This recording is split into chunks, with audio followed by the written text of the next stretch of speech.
What is up, you guys? So, welcome back to Beyond the Girl. Today we have episode 7, and it will be a solo episode.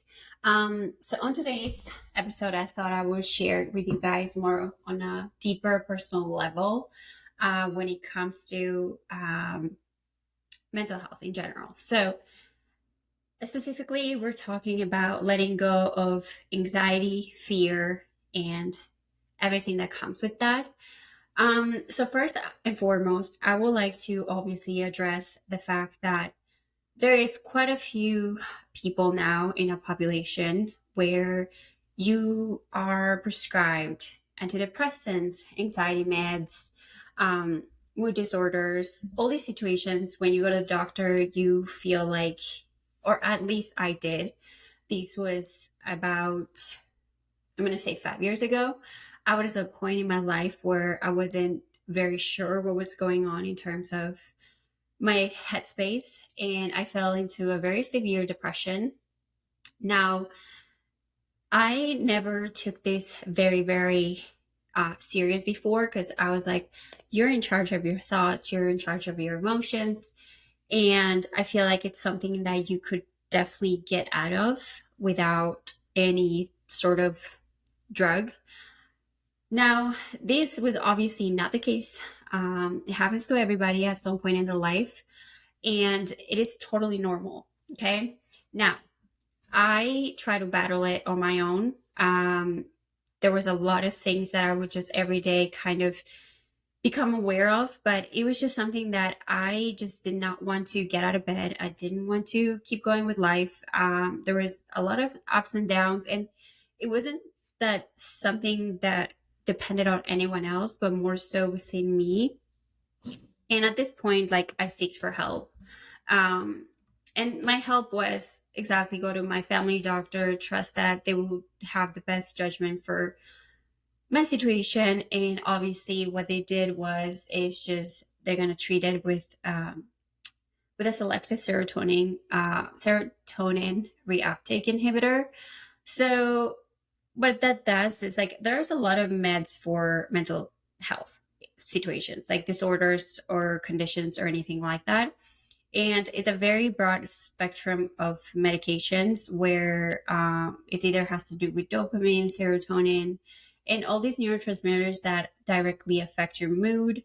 Um, so I was prescribed, and this is me being very open because I feel like when I've shared this information, I feel like a lot of people are unaware that more than not, there's a lot of people who rely on either antidepressants or ADHD, all these medications. And I was prescribed an antidepressant. Now, this was just supposed to be because I was a really low point in my life and I just needed help. And the help I thought was by obviously manipulating the chemicals released in my brain to help from the inside out. Um, Now, there are other ways that I wish my younger self would have kind of gone to instead of going the route of pharmaceuticals. And to this day, I'm still on them. And there's nothing wrong with that. Okay. There's nothing wrong with that in the sense of you shouldn't be ashamed of being on one. And there have been several times where I've tried to get off of it. Now, I feel like there have been a lot of changes in my life throughout the past couple of years since I started taking that medication.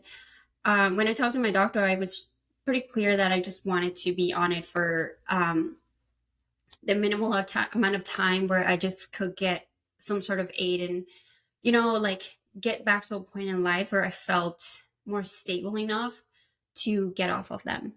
Now, this wasn't the case because I feel like life just happens to everybody. And I feel like there's not going to be a perfect time where you're like, well, I'm 100% relaxed. It's time for me to deal with my own shit without having to manipulate chemicals in my brains with pharmaceuticals.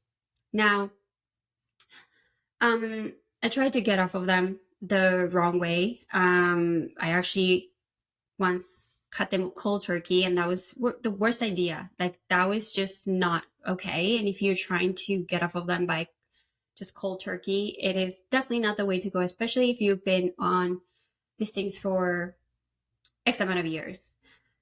Um, the correct way to do it is just obviously find a point in your life where you feel like you can obviously withstand all the changes, all the ups and downs of life, and you will kind of be aware that you can handle it and look for other outlets to manage how you feel or, your headspace and people around you. If you have to talk to people that care about you, not everyone needs to know your business. Only the people that care about you will have that safe place for you to be open and talk and just let it all out, and you sort of unload that from your shoulders, because I feel like sometimes it can feel like you're carrying the world on your shoulders, and it's just not the way. So I have been looking into finally getting off of them, and it takes a long time, like depending on the dosage, 40 milligrams, 20 milligrams, 10, whatever you're on, it will take at least 6 weeks for you to be on each dosage. Like if you are on 20 milligrams and then you go down to 15 milligrams, or if you go increment, like decrease like by 2.5. I am no medical professional by any means. This is just based on the research that I've done. So basically you need to trial and error. So the 2.5 decrease can work on like 6-week periods. So that will take quite a lot of time to get to zero, depending if you're on the higher spectrum of dosages. Now, why am I saying all of this, guys? Because I feel like my younger self didn't know how to deal with the sadness, with the sense of failure, sense of defeat. And, you just feel like as you are growing up, you feel all this load in your shoulders, all this pressure that you need to get to a certain place, or you need to become this and that. And this was the time where I graduated university, and I was like in a very, very unsure spot of what to do with my life. And I didn't want to let my mom down, just things that get to your head and expectations that you have for yourself. They can really just be your own self-destructing factor. And obviously now, like, I look at things in a different light. And it's more so letting go. Okay. So it sounds easier than actually done. So it was 3 days ago, actually, or 2, actually. I woke up. I obviously didn't feel my best. I was a little down, and I just started reflecting on letting go of fear and anxiety. Okay. Whether this is something that you're dealing with, whether this is something that you're treating, um, even if you're looking for like therapy with a therapist, I've done that too. And to be quite honest, when I did it with BetterHelp. Obviously, I did it online. It was very helpful, but at the end of the day, I realized that all the things that I was talking through with the therapist that I had was more so things that I already knew. It's like the awareness was there, that I just didn't need that person to tell me because I already knew. It was more so how was I going to address it and actually put action into it. So obviously the other morning I was like inspired by the fact that I just started writing things down on my notes, because I just needed to let a lot out, and I just needed to kind of translate everything that was happening in my head and reflect on that. And I feel like it helped a lot. Okay. This is just me navigating through life, navigating through things going on in my head, thoughts, and just the good and the bad. So this is like 3 little points, like main points that I came up with when I just asked myself, how do I let go of fear and anxiety? Okay. And with fear comes the pressure and sadness and all these feelings that are negative towards you. So this kind of covers a little bit of everything.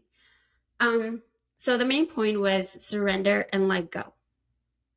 And I just think that when you surrender and you just let it all go. I feel like you just accept the fact that that is affecting you in a certain way. And then you cannot attach yourself to those feelings, because at the end of the day, if you keep feeding onto them, it's just going to make you fall deeper into a state where you just feel self-guilt or whatever negative feelings you have towards yourself. So when you let go of fears, failures and decisions, have losses and healthy attachments to friends, to like your significant other, the uncertainty of life, because you don't know what comes next. If you want to focus on the now, how are you going to know? There's so much uncertainty to everything that happens tomorrow that if you keep thinking about what is going to happen, it's literally going to fill you with anxiety and stress, because those are things you cannot control. The only thing you can control is now, the moment you're in. That's the only thing you can control. And I feel like when you identify to obviously those things, again, you feed into that. You keep feeding that fear in your head that what is going to happen. Whether you think, am I going to fail? Is this going to be completely like not something that goes my way, and you just keep getting in your own head, basically. So you basically, the moment that I'm kind of just reading my notes because that's basically what I was doing. I was just letting it all out. The moment you open up to yourself and you accept that there are things that are bugging you and you release everything else, will be the moment that you allow the space and energy of discovering who you really are and the endless potential inside of you. So I know this sounds very like, yeah, Maria, this sounds very nice and sweet and everything, but how do you do it? And again, it's just facing your fears, facing your failures and decisions straight on, and just letting go of the fact that there's nothing that you can do in order to control the future, or there's something that you can do about something that you maybe feel indecisive about. You make a decision. So kind of come up with a problem solving plan or an elimination process. Is there something that I can do with this? No. Is this a failure that already happened? Yes. Can I do something about that failure? No. Can I do something with that failure? You can learn from it. And I feel like that experience will only give you that strength to perhaps not make the same mistake again, or just to make you stronger and more resilient in life, to actually keep going and just face challenges that come your way. So that way it doesn't fill you with fear and anxiety. And I hope that these points are kind of coming across not confusing, because this is just based on how I feel right now. So the second main point is make a choice. Is obviously this is the problem solving stage where you analyze. Is anxiety and fear driven by self-fulfillment? What is the cause of your fear and anxiety? We are in control of our lives, our thoughts, our outcomes, and at the end of the day, our fate. One decision will lead to the other. Follow your instinct and your gut. Sometimes the scariest things turn out to be the most amazing things in our life.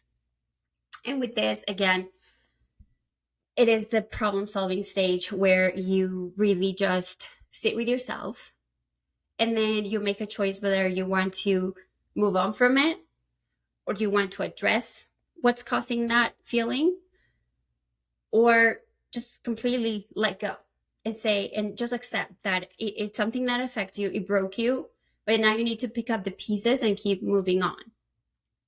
The third point that I made was live authentically.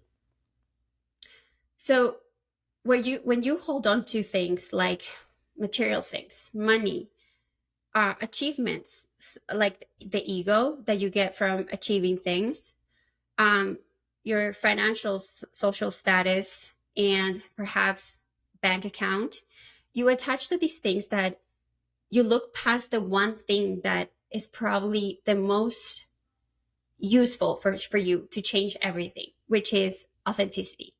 Authenticity with yourself. Like, are these things really validating you in a sense of making you happier? or is the authenticity of who you are within, like the core of who you are, that authentic you, is that what brings you happiness? Because one, it will attract the right people to your life. Will it attract the right opportunities to you that will end up making you money, make you financially successful? And successful in a lot of ways, because they say that some people think that money can buy happiness, and some people think that money can't buy happiness. And I feel like it can apply to whatever perspective you have. And again, if your focus is solely on money and what that can do for you, I feel like it will attract the wrong people in your life and you will end up alone. And I think there's where the law of attraction also works, where when your intentions and your focus to do something is authentically pure and honest, I think it will attract the right people and you will be fulfilled financially and emotionally, because the right people will come in your life. And I know these all may sound cliche and everything, but I think these were like things that I didn't think back then when I chose to go to my doctor and look for, a way out, where it was automatically dealing with my depression by getting a prescription.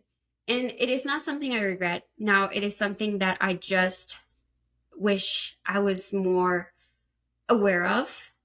And look, life is going to be hard regardless, especially nowadays where there is like social media and there's all these things that, you just keep getting stimulated in your brain by expectations, by looking at someone else's life and thinking it's like this perfect thing when it shouldn't be that way. Because I remember that people only show the good side sometimes, and those things can come across like your life is completely at zero and it may look like you have achieved nothing. But I think sometimes shutting off the world, unplugging, and completely sitting with yourself in silence and having time to reflect on what you really want, what you really have.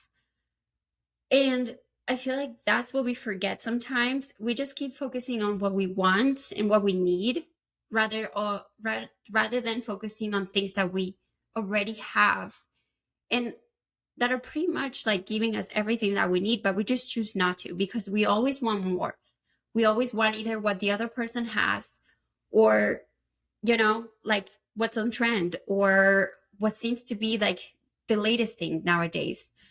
So my point is, just take your time to find who you are within.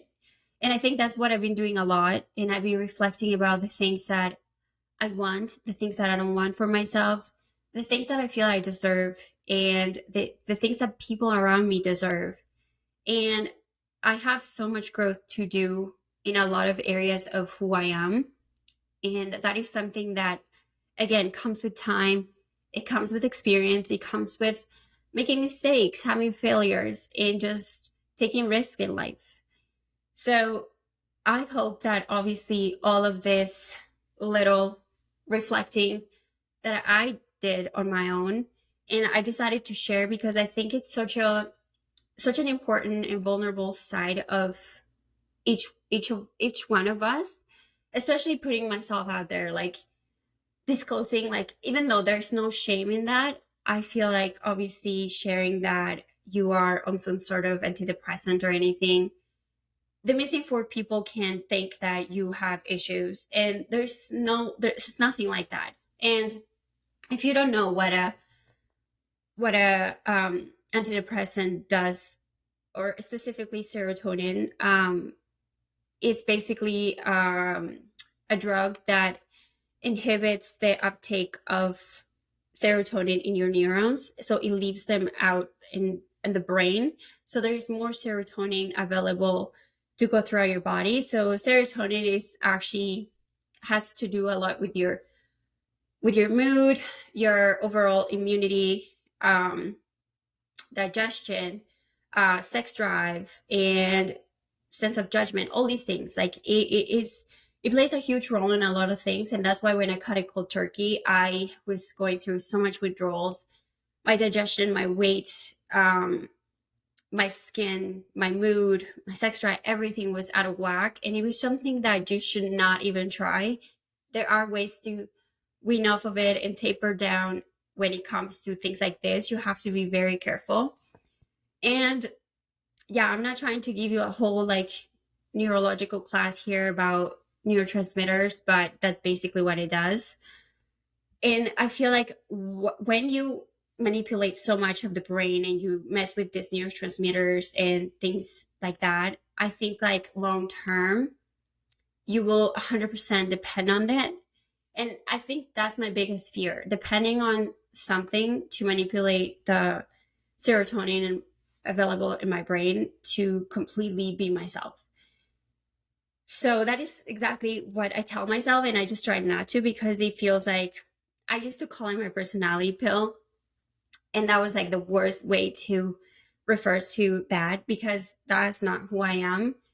It was more like a supplement that you take to, obviously a different kind of supplement that you take to aid with the way that you feel, with the way that your behavior just like comes to light to the external world. So yeah, I feel like there's a lot to learn about ourselves, and I just think all it takes is time to have a conversation with yourself, just like you have a conversation with those that are close to you or with your friends, just casually. Tell yourself your feelings. Tell yourself what upsets you, what makes you sad, what makes you happy, and dissect yourself. Write it down if that's how you want to cope with it. Journaling is a great way to, it's like a therapy. And I feel like this podcast has become that for me, because I tend to reflect a lot when I talk. And it's by no means because I have my life figured out that I decided to do this. It's just simply because I feel like my personal experiences can be shared and talked about in a way that you can resonate with them. It can help you in a certain way. If I can add to your day by making myself vulnerable, then I feel like that's why I decided to do this, not because I seem to have it all figured out. So that being said, was a very, very short episode, but I think this was really important for me to share. And yeah, I hope that, obviously, I don't know, I got a little emotional here, but I hope that this helps, and know that you're not alone and you can get through anything. Just take it one day at a time and make time for yourself, because sometimes we forget about ourselves like that. And that being said, I'll see you guys in our next episode, and have a great day.